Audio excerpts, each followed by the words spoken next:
Have you ever looked up and seen those daredevil window washers dangling from skyscrapers? I'm Chris the CyberGuy. Follow me at cyberguy.com where my newsletter's free. Well, their days might just be numbered thanks to some high-tech helpers. This is Ozmo, the window washing robot that's making history at a 45-story tower in New York City. It's becoming the world's first automated window cleaner. So how does it work?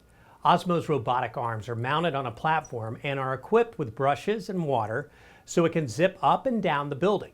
Ozmo's got some serious smarts too, using lasers to scan the building's surface and AI to stay stable even on windy days. And get this, Ozmo cleans windows 3 times faster than humans without the risk of falling. Don't worry though, people are not out of their jobs just yet in window washing. For now, there's still a human operator on the roof keeping things, well, in check.